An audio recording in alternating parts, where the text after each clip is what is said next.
Personally I love this comments. ಕಳ್ಸ್ಕೊಡ್ತೀನಿ sir, ಇದನ್ನ ನೋಡ್ಕೊಳ್ಳಿ. ಇದೆಯಾ ಅಲ್ಲಿ ನಿಮ್ಮ ಹತ್ರ? ಇದೆ. ಹಾ, personally I love this comments that memes. Hard working and smart candidate might have enjoyed this exam paper. ಯಾರು? Smart candidates might have enjoyed this exam paper. ಅಂದ್ರೆ ಇವನು ಯದ್ವಾ ತದ್ವಾ ಟ್ರಾನ್ಸ್ಲೇಷನ್ ಮಾಡಿದಾರಲ್ಲ ಇಂಗ್ಲಿಷಿಂದ ಕನ್ನಡಕ್ಕೆ, ಅದನ್ನ ಸ್ಮಾರ್ಟ್ ಕ್ಯಾಂಡಿಡೇಟ್ಸ್ ಎಂಜಾಯ್ ಮಾಡ್ತಾ ಇದಾರಂತೆ. ಅಂತವ್ರನ್ನ ನೀವು ಅಲ್ಲಿ ಹಾಕಿದ್ದೀರಾ? ಎಸ್, ನಾನು ಹಾಕಿಲ್ರಿ. ಇನ್ಯಾರು ಹಾಕ್ತಾರೆ ಸರ್? IAS ಹಾಕೋರಲ್ಲ. IAS ನಾವೇ ನೇಮಕ ಮಾಡೋದು. ಮತ್ತೆ ಅದನ್ನೇ ಹೇಳಿದ್ದು ಅವರು.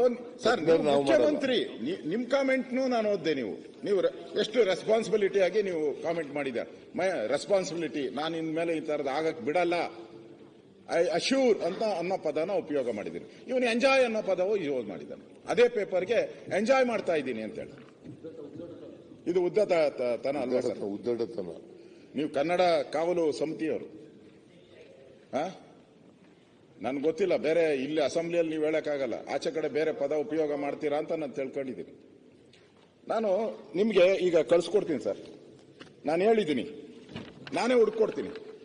ಫಸ್ಟ್ ಆದಾಗ 59, ಎರಡನೇ ಸರಿ ಆದಾಗ 79 ಲೋಪಗಳು. ಕೊಡಪ್ಪ, ಇದು ತಗೊಂಡೋಗಿ ಮುಖ್ಯಮಂತ್ರಿಗಳು. 2 ಕೊಟ್ಟಿದ್ದೀನಿ ನೋಡಿ ಸರ್. ನೀವು ಹುಡ್ಕಂಗೂ ಇಲ್ಲ, ಅಲ್ಲೇ ತಿದ್ದಿದ್ದೀನಿ ನೋಡಿ, ಎಲ್ಲಾ ಕಡೆ ತಿದ್ದಿದ್ದೀನಿ. 79 ತಪ್ಪಾಯ್ತು. 59 ತಪ್ಪಿದ್ದಾಗ ರೀ ಎಕ್ಸಾಮ್ ಮಾಡಿದ್ದೀರಾ. 79 ತಪ್ಪಾದಾಗ ಮಾಡಲ್ಲ ಅಂತ ಹೇಳ್ತಾ ಇದ್ದೀರಾ. ನೀವೇ ಹೇಳಿದ್ದೀರಾ ಎಕ್ಸಾಮ್ ಮಾಡಿ ಅಂತ. ಮೊದಲನೇ ಸಾರಿ ತಪ್ಪಾದಾಗ ನೀವೇ ಎಕ್ಸಾಮ್ ಮಾಡಿ ಅಂತ ಹೇಳಿದ್ದೀರಾ. ಈಗ ಅದ್ಯಾವುದೋ KIT ಅಲ್ಲಿ ಏನೋ ಇದೆ ಅಂತ ಹೇಳಿ ಅಂತೀರಾ. ಅಂದ್ರೆ ಕನ್ನಡಕ್ಕೆ ಅವಮಾನ ಆದಾಗ ನೀವಲ್ದಿರ ಯಾರು ಸರ್ ಎದೊಳ್ಬೇಕು? ಪ್ರಿಯಾಂಕಾ ಅವ್ರ ಮನೆ ಮಾತಾಡಿದ್ರು. ಈ ಉತ್ತರ ಕರ್ನಾಟಕದ ಕಡೆ ಈ ಎಕ್ಸಾಮ್ ಬರೆಯೋರು, ಆ ಸೆಂಟ್ರಿಸ್ ಬರ್ತಾರಲ್ಲ, ಆ ಪಾಠ ಕೇಳ್ಕೊಳಕ್ಕೆ 1 ತಿಂಗಳು 2 ತಿಂಗಳು ಅವ್ರಿಗೆ ಊಟ ಇರಲ್ಲಂತೆ. ಒಂದು ವಾಟ್ಸ್ಆಪ್ ಗ್ರೂಪ್ ಮಾಡ್ಕೊಂಡವ್ರಂತೆ. ಅನ್ನ ಏನು 3, 4 ಅನ್ನ ಹಾಕು ಅಂತ ಹೇಳ್ಬಿಟ್ಟು ಒಂದು ವಾಟ್ಸ್ಆಪ್ ಗ್ರೂಪ್ ಮಾಡ್ಕೊಂಡವ್ರು. ಅದರಲ್ಲಿ ಎಲ್ಲೆಲ್ಲಿ ಮದುವೆ ಮನೆಗಳು ಇರ್ತಾವೋ, ಏನೇನು ಇರ್ತದೋ ಫ್ರೀ ಊಟ ಛತ್ರಗಳಲ್ಲಿ, ಆ ಮಠಗಳಲ್ಲಿ ಅಲ್ಲೆಲ್ಲ ಹೋಗ್ತಾರಂತೆ. ಅಷ್ಟು ಕಷ್ಟ ಬಿದ್ದು ಕನ್ನಡದವರು ಬರೆಯೋದು. ನೀವು ಕನ್ನಡಕ್ಕೆ ದ್ರೋಹ ಬಗೆಯೋದು.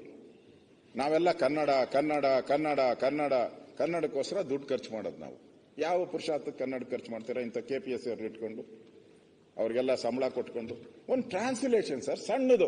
ನಮ್ಮ ಯಾವುದೋ ಒಬ್ಬ ಲೆಕ್ಚರರ್ ಕರೆದು, ಕನ್ನಡ ಲೆಕ್ಚರರ್ ಕರೆದು ಹೇಳಿದ್ರೆ ಮಾಡ್ಕೊಟ್ಬಿಡ್ತಾರಲ್ಲ ಸರ್. ಇದನ್ನ ಕನ್ನಡ ಕಾವಲು ಸಮಿತಿ ಇದೆಯಲ್ಲ ಸರ್, ಅವರು ರಿಪೋರ್ಟ್ ಕೊಟ್ಟಿದ್ದಾರೆ. ಇವಾಗೆಲ್ಲ ಹೇಳ್ತಾರೆ 10 ವರ್ಷದಿಂದನೇ ರಿಪೋರ್ಟ್ ಕೊಟ್ಟಿದ್ದಾರೆ. ಯಾವುದೇ ಟ್ರಾನ್ಸ್ಲೇಷನ್ ಅನ್ನ ಫಸ್ಟ್ ಕನ್ನಡದ ಪತ್ರಕ್ಕೆ ಪ್ರಶ್ನೆ ಪತ್ರಿಕೆ ಆಗ್ಬೇಕು, ಅದನ್ನ ಇಂಗ್ಲಿಷ್ಗೆ ಟ್ರಾನ್ಸ್ಫರ್. ಅವಾಗ ಹೇಳಿದ್ದಾರೆ, ತಾವು ಇವಾಗ ಹೇಳ್ತಾ ಇದ್ದೀರಾ ಇನ್ ಮುಂದೆ ಮಾಡ್ತೀನಿ ಅಂತ. ಅವ್ರು ಅವಾಗೇ ಪತ್ರ ಬರೆದಿದ್ದಾರೆ ಎಲ್ಲರಿಗೂ. ಕಸದ ಬುಟ್ಟಿಗೆ ಹಾಕಿದ್ರು, ಅದನ್ನೆತ್ತಿ ಕಸದ ಬುಟ್ಟಿಗೆ ಹಾಕ್ಬಿಟ್ರು ಅದನ್ನೆಲ್ಲ ಎತ್ತಿ. ಅಂದ್ರೆ ನನಗೆ ಅನ್ಸೋವಂಥದ್ದು ಇನ್ನೊಂದು. ಎರಡನೇದು ತಾವು ಹೇಳಿದ್ರಿ KPSC ಬಗ್ಗೆ. ಈ ಮಹಾಭಾರತದಲ್ಲಿ ಸರ್, ಈ ಮಹಾಭಾರತದಲ್ಲಿ ಕೃಷ್ಣ ಇರ್ತಾರೆ. ನೀವು ರಾಮ ಅಂತ ಹೆಸರು ಕಂಬಿಟ್ಟಿದ್ದೀರ, ಕೃಷ್ಣ ಇರ್ತಾನೆ. ನಮ್ಮಪ್ಪ ನಮ್ಮಮ್ಮ ಇದ್ದಾರೆ, ನನಗೆ ಗೊತ್ತಿಲ್ಲ. ನನ್ನ DK ನಮ್ಮಪ್ಪ ನಮ್ಮಮ್ಮ ಎಷ್ಟು ಇರ್ತಿರೋದು. ನಿಮ್ ತಂದೆಯವರ ಹೆಸರೇನು ಸರ್? ಸಿದ್ದರಾಮೇಗೌಡ. ಸಿದ್ದರಾಮೇಗೌಡ. ಅಲ್ಲಿ ಹಂಗೆ ಬಂದೈತಲ್ಲ, ನಮ್ಮೂರು ಸಿದ್ದರಾಮನ ಉಂಡಿ. ಉಂಡಿ ಸರ್. ಅದರಲ್ಲಿ ಮಹಾಭಾರತದಲ್ಲಿ ಈ KPSC ಬಗ್ಗೆ ನಿಮ್ದು ಎಷ್ಟು ಜಾಣತನದ ಉತ್ತರ ಕೊಟ್ಟಿದ್ದೀರಾ? ಹೇಳ್ತೀನಿ.